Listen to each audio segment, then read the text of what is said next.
Swerte po ito mga bossing ko pagdating sa usapin ng pera, lalo-lalo na't mabisang proteksyon para saan man ikaw tutungo ay hindi ka mapapahamak.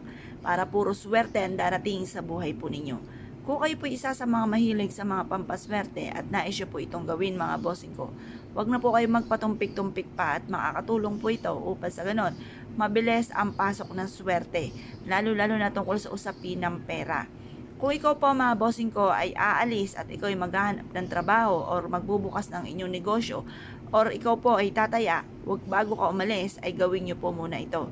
Ito po mga bossing ko ay ang asin at ganoon din po ang perpektong kombinasyon na pangatlo sa ginawa kong pampaswerte nung ako'y nagsisimula pa lamang.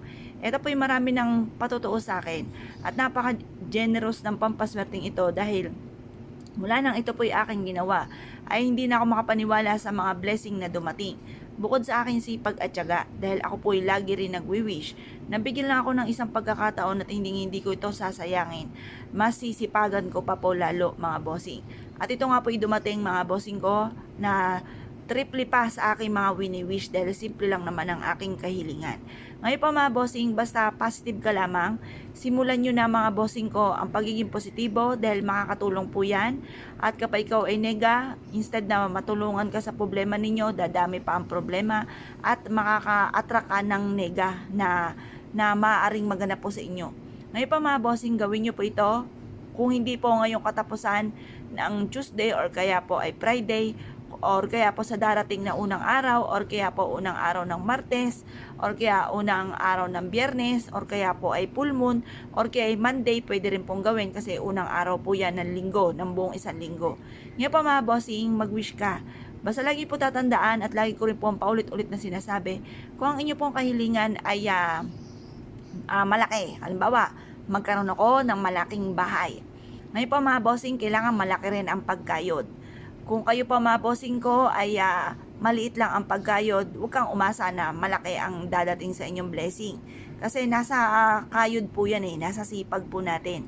Pero may mga pagkakataon na masipag po tayo, madiskarte, lahat na ginawa natin. Pero parang sa ulat-ula ang ating pong kasipagan, ay mainam na subukan yung gumawa ng mga pampaswerte. Ito po ay makakatulong upang sa ganoon ay magtuloy-tuloy ang pasok ng swerte. Ngayon pa mga bossing, kung isa ka sa mga naniwala at nais po itong gawin, subukan nyo na po ito dahil ito po ay isa sa mga subok na at isa rin ako sa magpapatotoo po dyan at paborito ko rin ito na pampaswerte. Basta mga bossing, huwag kayong aasa sa swerte. Yan pa mga bossing ko, ang swerte ay ginagamit lang po natin upang sa ganon makontra ko naman ang mga kamalasan. At yung mga blessing na darating ay kaagad nating makamtan. Para yung mga kamalasan na nagdudulot ng mga sagabal sa mga pangarap po natin ay maitaboy po natin. At instead na kamalasan ay puro kaswertehan naman ang dumating. Basta positive ka lamang, ayudahan lagi ito ng salitain ng mga magaganda, kalimutan ng mga pangit na salitain, upang sa ganon ay mas higit tayo na maka-attract ng kaswertehan or ng kasaganahan or ma-achieve na kaagad ang mga pinapangarap sa buhay. Kung isa ka sa mga niwala at nais po itong gawin ay siya mga bossing, good luck po sa inyo po lahat.